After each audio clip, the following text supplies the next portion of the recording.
Hi everyone, happy Memorial Day weekend. Hi everyone, it's Tone and Sage here in Fiji. Listen, we want to send this quick video out to you just to give you 2 quick principles that you could use to immediately increase your energy, get stronger, and if you want to, lose some weight. Because, you know, Memorial Day is kind of the beginning of summer, and traditionally everybody starts thinking about, I'm going to get strong again, get fit, get in my swimming suit, get my groove on, or whatever metaphor people use. So we want to give you these 2 principles because A, they don't really take any willpower, that's the best part. B, they're scientifically proven, and C, really something you can do immediately to see an increase. And if you want to know more, we have our health program somewhere around this video, or you can come to a live seminar, but we don't want to wait. We want to give you something right now that can make a difference for you. So honey, our first principle is? Our first principle is to super hydrate. What we mean by that is flushing your body with enough clean water on a daily basis. You know, the planet, water is life, and the planet itself is 70% water, and even within our own internal body, our brain is 75% water, 76 actually, our muscles are 75, and our bones are actually made up of 25% water. So on a daily basis, we need to make certain that we're getting enough hydration. And you know, the first symptom of dehydration, meaning your body doesn't have enough water, is not thirst. That's what most people think. If you wait till you're really thirsty to drink, you're really dehydrated. In fact, studies show that 60 to 70% of the population is dehydrated throughout the day. The number 1 symptom of dehydration is fatigue, feeling tired. That's why I see a lot of people later in the afternoon, they've eaten a bunch of things and their body gets dehydrated from just normal working out or being around or just normal heat, and all of a sudden people are tired all the time. If you want to have more energy, which will give you fitness and will give you health, it'll make you strong, the first thing you want to do is super hydrate. Drink more water. And we're not talking about coffee, and we're not talking about Cokes, because those things have water in them, but they have other elements in them that are very acid. And when you get a lot of acid in your body's got to flush that acid out in order to stay balanced. And so as a result, you don't keep hydrated. So hydration is critical. Just think of this. You're not just what you eat, you're what you drink. It's true. And we'll give you a good example. We both, Sage and I, years ago, had a really great man we got a chance to visit with. We read his book. It's called The Body's Cries for Water. The Body's Many Cries for Water, excuse me. And it's by a man named Dr. Batman Gilanjali. It's a mouthful. I call him Dr. Batman for short, and he was cool with that. But Dr. Batman was a medical doctor who lived in Iran, and during the fall of Iran, he became a political prisoner. And he was shipped into this place, and then all of a sudden there was a very high official there that was very, very ill in the middle of the night. He had peptic ulcers, and he was just writhing in pain, like literally rolling on the ground, uncontrollable pain. But they have no medication there because they didn't care about the prisoners. So they, under the threat of his life, they said, fix him. So he began to think, well, his body is very acidic. I'll flush his body with water. Just, that's all I have. I don't have any medicines to do this with. So he began a regimen of drinking this water on this hourly basis and flushing this man. And within literally 2 hours, the man was completely out of pain.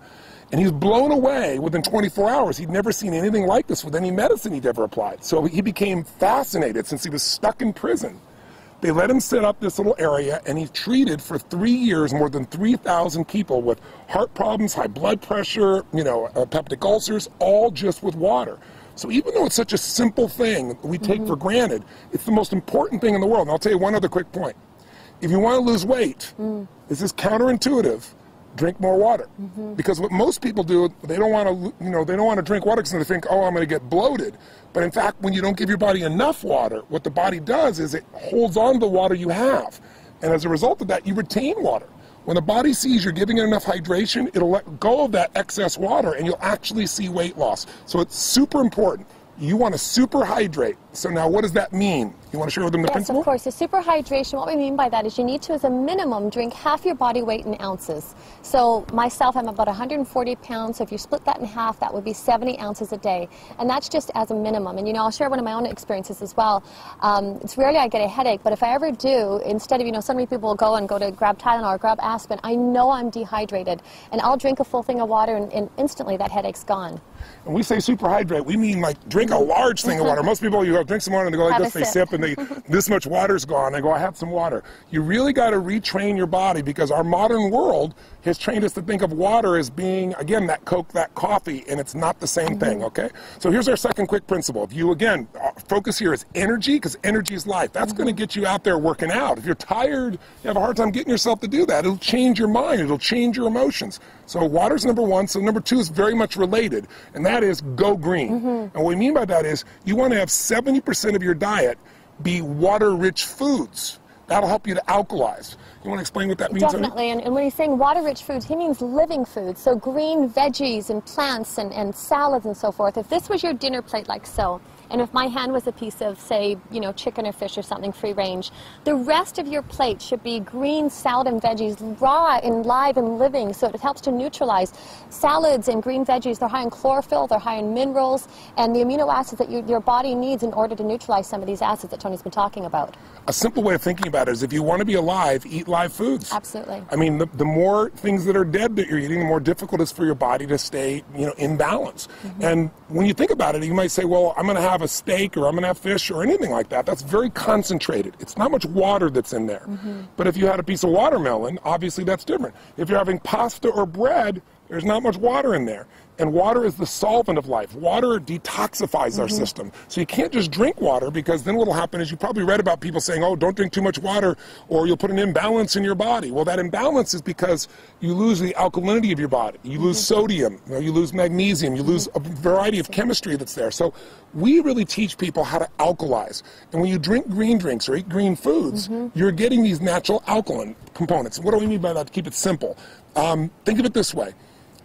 There is a chemistry to energy. The body has a very, very sensitive alkaline-acid balance. You don't have to understand all the details of it, but just like your body has to maintain, you know, a temperature that's within a very short range, or you lose your health, the same thing is true with acid-alkaline. Our body's slightly alkaline. So what you want to do is make sure that you keep your body alkaline, because most of our lifestyle is acid. Can you give some examples of how that is? Definitely. And what Tony's talking about, if you think of acid rain just alone in the environment and what that does to pollute the environment, so you think of that internally within your own body. If we're putting acids, whether that's coffee or sodas, my gosh, we just read a statistic the other day, the average American consumes 150 pounds of sugar in the body, and that just, I mean, erodes the body. It strips the body of the natural minerals that it needs in order to neutralize these acids. So by making choices with green veggies and by having a green drink, we get up and we do our, you know, inner balanced greens and wheatgrass, and to make choices, or even something as simple as lemon in your water, all those help to counterbalance and keep the body in balance, like in a homeostasis, which is constantly trying to do. And even if you're not eating sugar directly, that white sugar, or now you have all these NutraSweet, all these alternatives that are just as acidic and sometimes even more toxic for the body. We're taking 30 times more sugar in our bodies than our grandparents were taking. I mean, and sugar is acid, and it changes the chemistry of the body. And what you also need to know is, acid creates an environment where there's less oxygen, an anaerobic environment. When you have less oxygen, you have fatigue. And some of the most interesting studies have shown cancer only grows in an acidic anaerobic environment. That's what makes it expand. So if you want to get the benefits of health, of energy, of vitality, if you want to lose weight, listen, if you're overweight, you're over acid. Can you share a little bit about what happens when the body can't flush the acid, honey? Absolutely. What the body does is its own protective mechanism. It'll actually store the acids in the fat, in the tissue, in order so the bloodstream is not acidic. And so it keeps robbing or pulling from the bone, or trying to throw them into the tissue in order to keep that homeostasis that we talked about. So this is about creating habits on a daily basis that you can do that support the body. And number one with the hydration, number two with eating the green veggies and raw live alkaline foods. So simply, what are we saying? Here's what you go do to increase your energy and lose some weight. Super hydrate, that means make sure you're going to drink twice your body weight, I'm sorry, half your body weight. If you do twice your body weight, you're really going to be super hydrated. Half your body weight in ounces each day, 140 pounds, 70 ounces, give you an example. Secondly, you want to go green. You want to put more greens in your diet, about 70% of your diet. Make sure it's water-rich, alive foods. Have whatever you want and do that component. Now, before I met my girl, I mentioned on the other video, I was crazy. I didn't have chocolate for 24 years. You know, I didn't do ice cream, anything like that. And she kind of balanced me out with a principle that has made my life a lot happier, and you will like it as well, because you might say, oh, am I doing this perfect? Am I doing this right? And that's the principle of zigging and zagging. I don't know if I balanced him, but I suppose I corrupted him a tad. So zigging and zagging, I think what happens for people is they go to an extreme, and it's important as well that your diet and your lifestyle, and to be healthy, that it's enjoyable. So instead of feeling deprived, or instead of it being so black and white and so rigid within that basis, what we do, I always call it zigging and zagging, is one day a week, have a popcorn night, have a movie, movie or have a treat, or, you know, whether I love chocolate, that would be my one vice. So to not making it so right and wrong, but remember, it's what you do on a daily basis that shapes your health. So if on a daily basis you're conscious of how much you're consuming with water and also how much you're eating with raw live veggies that are alkalizing, to have a treat now and again serves. So that's our zigging and zagging principle. And sometimes, you know, it's not our day. You know, that gives us 4 days a month that we can go off. There's not our day, but we have a craving. We go buy something when we see the little ice cream shop. What's the one that we love to go stop to? Cold Stone. Cold Stone. We're Cold Stone addicts at times. But what we'll do is, if it's not our zag day, we might go, okay, we're going to have 2 bites, which usually turns into 4, maximum of 6, but just a couple bites. And what happens is you don't feel like you're depriving yourself, and so you're not having to do that swinging the pendulum from one extreme to the other. I thank my girl for that. She really put that balance in my life. And you can enjoy food for celebration as well. So super hydrate, go green, 70% water, alive foods. Give yourself the ability to zag and have some fun. We hope these 3 principles make a difference, make you a better Memorial Day, give you some health, give you some energy, give you some fitness, and we hope to see you sometime soon. God bless to you. Stay healthy. Till next time. Bye-bye. Live strong, live with passion. Bye-bye.